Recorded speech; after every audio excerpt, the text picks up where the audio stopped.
পেয়েছি, কাছে পেয়েছি, কোলের মধ্যে মাথা রাখতে পারছি। পিসিকে সব সময় পাবা, ক্রিয়েটার হিসেবে না, পিসি হিসেবে। একদম। গুড মর্নিং বন্ধুরা, আমার আবারও একটা নতুন ব্লগে তোমাদের সবাইকে স্বাগত জানাই। তো দেখো, সকাল সকাল উঠে পড়েছি, আর উঠে পড়েই প্রথম কাজ যেটা করি সেটা হলো চুলটা আঁচড়ে নিচ্ছি। তো চুলটা আঁচড়ানো হয়ে গেল, এবার একটা গার্ডার দিয়ে বেঁধে নেব, যাতে সারাদিনের কাজকর্ম করতে কোনো অসুবিধা না হয়। আর সকাল সকাল দেখতেই পাচ্ছ যে আমি একটা ফুলাতা চুড়িদার পরে নিয়েছি, তার কারণ হলো একটু ঠান্ডা ঠান্ডা লাগছে। এরপরে চলে আসলাম আমি দাঁত ব্রাশ করতে, কেননা যেটা না এগুলো আমার ঘুম থেকে উঠেই এটাই আমার ফার্স্ট কাজ হয় প্রত্যেক দিনের। তো দাঁতটা ব্রাশ করে নিয়ে ব্রাশ করছি এখন। ব্রাশটা করার পর যেটা নাকি করব সেটা হলো ছেলেটাকে তুলব। তো এদিকে চলে এসেছি, ছেলেরও প্রায় দাঁত টাত মাজিয়ে নিয়ে এরপরে ওকেও একটা ফুল প্যান্ট আর ফুল জামা পরিয়ে নিচ্ছি, কেননা ওর খুব ঠান্ডা লেগেছে হুট করে, কেন বুঝতে পারছি না। আর রাত্রিবেলা এখনও আমাদের এখানে ফ্যানটা চালাতে হচ্ছে মশারি টানিয়ে, তো ওই জন্যই হয়তো ঠান্ডাটা লেগে গেছে, একটুখানি দেখছি নাকটা টানছে। তো এরকম ফুল প্যান্ট আর ফুল জামাটা পরিয়ে আমি এবার বিছানাটা গোছগাছ করে নিচ্ছি, কেননা প্রত্যেক দিনের এই ঘুম থেকে উঠে আমার এই দুটো কাজের পর এই কাজটাই মেন থাকে, সেটা হলো বিছানা গোছানো।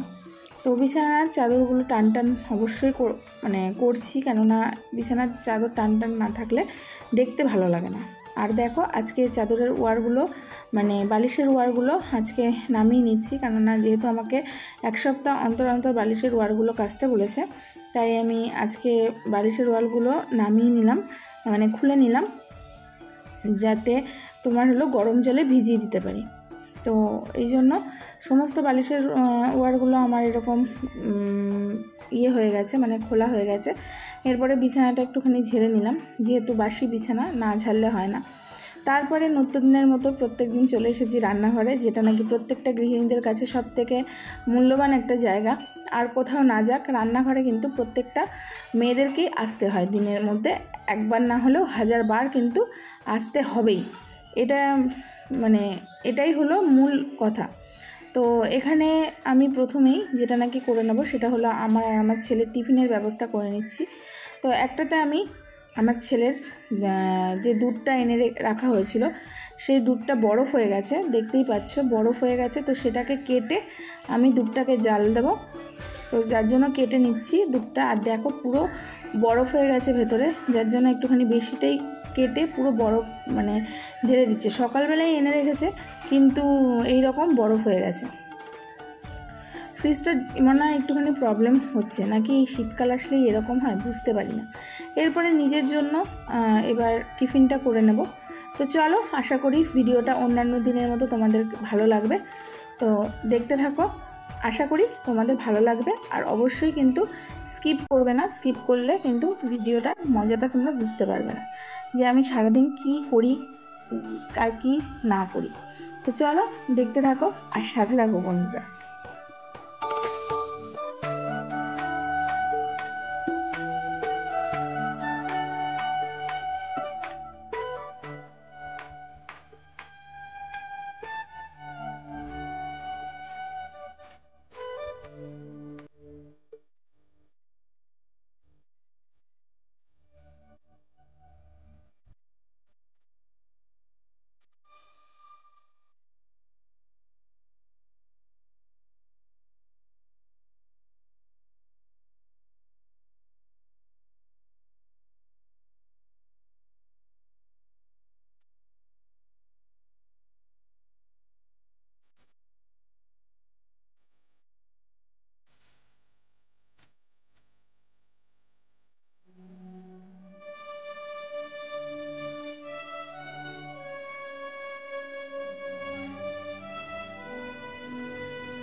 গুড মর্নিং বন্ধুরা, welcome back to my channel. আশা করি তোমরা সবাই ভালো আছো, আমিও খুব ভালো আছি। তো আজকে হলো সানডে, আর সানডে মানেই ফান্ডে, কিন্তু আমার আজকে ফান্ডে নয়, কেননা আজকে আমার মানে প্রত্যেকের বাড়িতে এমন সানডের দিনে তোমার হলো মাংস টাংস হয়।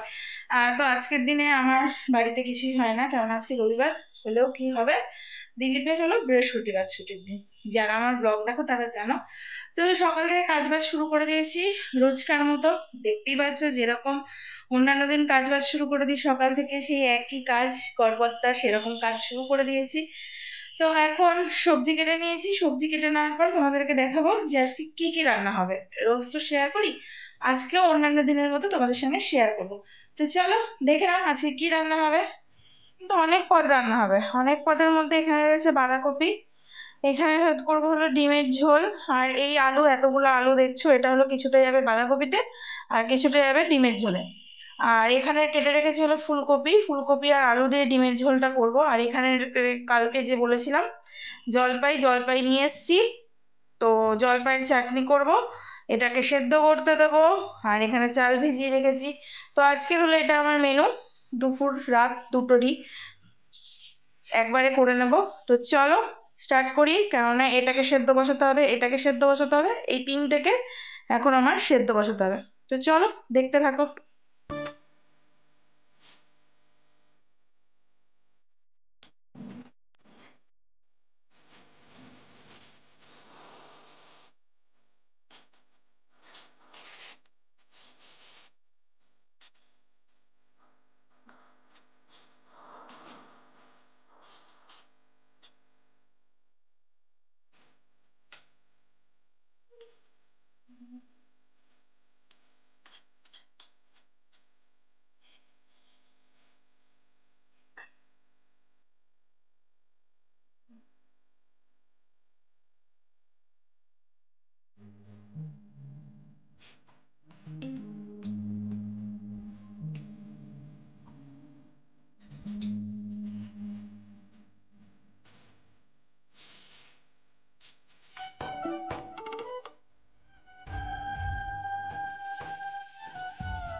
কমলা, আচ্ছা, তারপরে তারপরে কি খাচ্ছ? তারপরে কি খেলে? গ্রিন, এটা ইয়েলো মানে ইয়েলো। বন্ধুরা আমার আজকে মনে হয় না কাছাকাছি হবে, এক পশলা ভিজিয়ে রেখেছি, থাক ভেজানো থাকুক, ওটা কালকে কাচবো, আজকে আর হবে না, কালকে সকাল সকাল উঠে কেচে দেবো, ভিজিয়ে রেখেছিলাম। আর দেখিয়ে দিই যে কি কি রান্না হয়েছে। আর আরেকটা কথা বলি, এইমাত্র আমার সঙ্গে ক্রিয়েশন অফ মুয়ের কথা হলো, কিন্তু বাড়িতে যেহেতু একা থাকি সেহেতু ভিডিও করে দেওয়ার কেউ নেই। আমার মা গেছে প্রিন্সেপ ঘাটে, ওখানে মিট আপ রেখেছে মৌ, ক্রিয়েশন অফ মুয়ের মৌ, তো ওর সঙ্গে কথা হলো। স্ক্রিনশটটা তোমরা দেখতে পারবে, আমি স্ক্রিনশটটা দিয়ে দেবো, ঠিক আছে? খুব ভালো লাগলো, যেতে পারলে আরও বেশি ভালো লাগতো। তো চলো, জানি না কোনোদিনে এরকম আমি সাকসেস পাবো কিনা। যদি তোমরা আমাকে ভালোবাসো অবশ্যই একদিন আমিও এরকম একটা জায়গায় পৌঁছাতে পারবো, নিজের কাজ দেখিয়ে, নিজের যোগ্যতায়। তো চলো কি, আর হ্যাঁ আর একটা কথা বলি, যে অনেকে মনে করো যে আমরা যে এই যে বড় বড় ক্রিয়েটারদের সঙ্গে দেখা করতে যাই যে নিজের চ্যানেল প্রমোশনের জন্য, একদমই না, এটা ভুল কথা। আজকে যদি শাহরুখ খান বা কোনো ফিল্ম আর্টিস্ট, কোনো বাংলা বলো, হিন্দি বলো, ইংলিশ বলো, কোনো ফিল্ম আর্টিস্ট যদি আসে, আমরা কি টিকিট কেটে দেখতে যাই না বলো? অবশ্যই যাই। কেননা আমরা চাই যে যাদেরকে দিনের পর দিন মোবাইলে দেখছি, টিভিতে দেখছি, তারা যখন সামনে আসে তাদেরকে হাত বাড়িয়ে ছুটে ইচ্ছা করে। তো সেরকমই এইরকম ব্যাপার, যখন প্রিয়া এসছে, মন্দিরা মিট আপ রেখেছে, ওইদিকে মৌ মিট আপ রাখলো, এদেরকে দীর্ঘদিন যেহেতু আমরা দেখছি, দিনের পর দিন দেখছি, এদেরকে ফলো করছি, তখন যখন এরা আমাদের আশেপাশে মিট আপ রাখে না, তখন মনে হয় কি হ্যাঁ এদেরকেও যদি একটু ছুটে পারি, ওই জন্যই যাই। কোনো না চ্যানেল প্রমোশনের জন্য, না সাবস্ক্রাইবার বাড়ানোর জন্য। কারণ আমি জানি, এটা আমার মত, সম্পূর্ণ আমার ব্যক্তিগত মত, যে আমি যদি আজকে আমার ভিডিও ভালো না করি, আমার যদি ব্লগ ভিডিওগুলো যদি মানুষের মনে না পৌঁছায়, আর তাহলে কিন্তু কোনো মতেই কিছু করেই কিন্তু ওঠা যাবে না। তো এটাই হলো আমার মানে বলার বিষয়।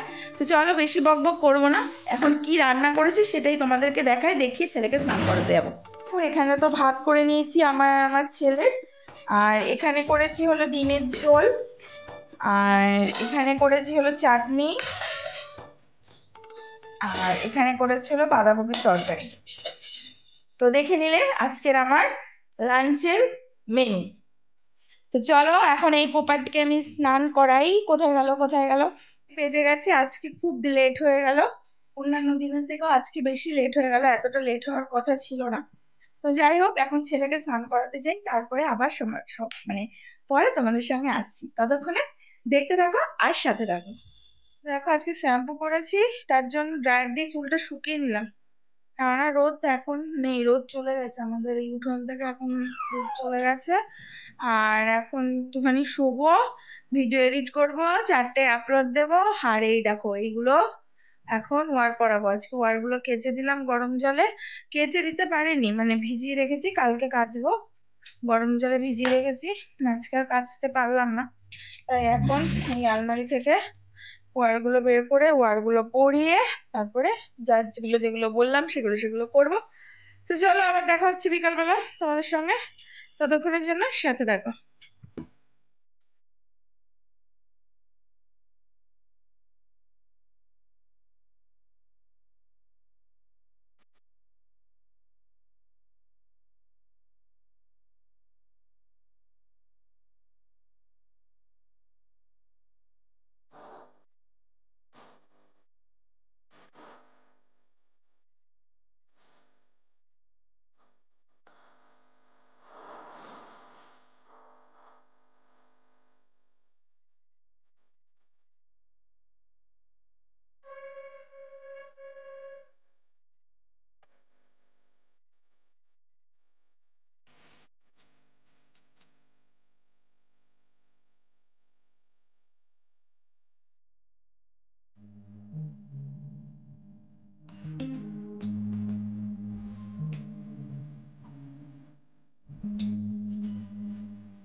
বন্ধুরা আবার চলে আসলাম সারাদিন কাজবাজের পর সন্ধ্যেবেলা। দেখতে পেলে যে বেগুনি 6টা মতো দাও, বেগুনি আর বেগুনি করে নিলাম ছেলের জন্য, দুধ বিস্কুট। আর সকালবেলা ছেলেকে যখন আমি পিডিয়াশিওর খাওয়াচ্ছিলাম, ছেলে শুধু বলছিল ম্যাগি খাবে। তো যাই হোক, ম্যাগিটা দিলাম না, দুধ বিস্কুটই দিলাম হরলিক্সের সাথে, সেটা খাবে। আর দিলীপের জন্য এই যে বেগুনি ভেজে দিয়েছি, শুধু দিলীপ না আমিও খাবো, একটা খাবো হয়তো। তো চলো খেয়ে নিই, আর সাথে চা নিয়ে বসে পড়েছি। তো খেয়ে দিয়ে নিয়ে হয়তো বেরোতে পারি। তো সাথে থাকো, দেখতে থাকো ব্লগটা।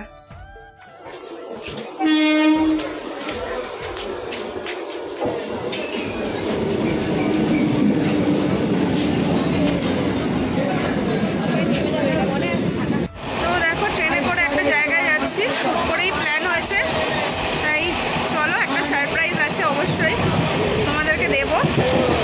অপেক্ষা করো, ওয়েট করো, অ্যান্ড দেখতে পাবে লাস্টে চমক আছে।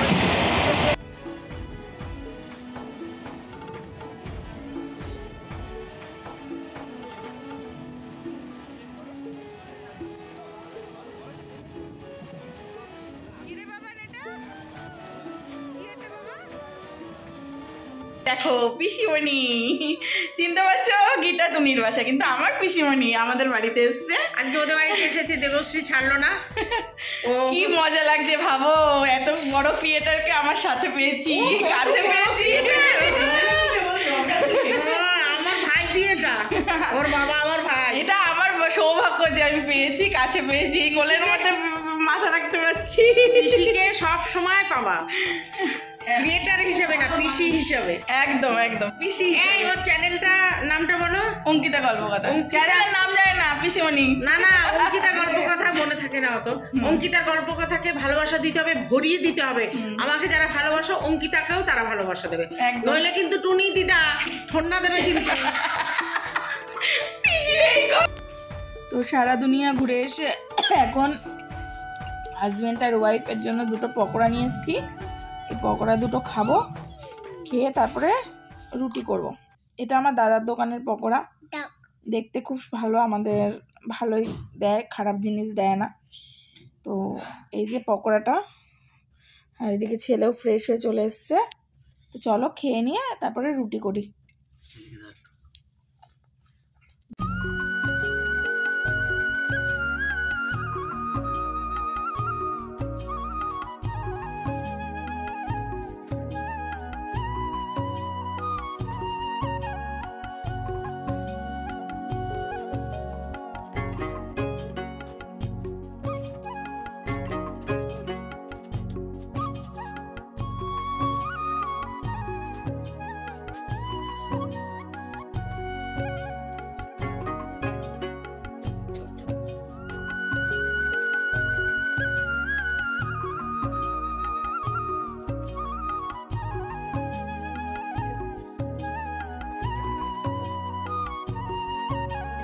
তো বন্ধুরা রুটি করা হয়ে গেল, দেখতেই পেলে। তো এখন রাত্রিবেলা, সকালে তো রান্না করেই রেখেছিলাম, কোনো তরকারি এক্সট্রা করতে হবে না, অনেকটা পরিমাণেই রয়েছে, তাই বাঁধাকপি আর ডিমের ঝোল দিয়েই আমাদের হয়ে যাবে রাতের ডিনারটা। তো এখন এই দেখো কড়াই চাপিয়ে নিয়েছি, ওগুলোকে গরম করব, গরম করে ডিনারটা কমপ্লিট করব। তো চলো ব্লগটা দেখতে থাকো, আর অবশ্যই ব্লগটা ভালো লাগলে লাইক কমেন্ট শেয়ার করে যাও। আর যারা আমার চ্যানেলে নতুন আসছো তারা প্লিজ চ্যানেলটাকে সাবস্ক্রাইব করে দিও। চলো আজকের মতো টাটা, গুড নাইট। আবারও দেখা হচ্ছে নতুন একটা ব্লগে, নতুন একটা ভিডিওর সঙ্গে। আজকের মতো গুড নাইট।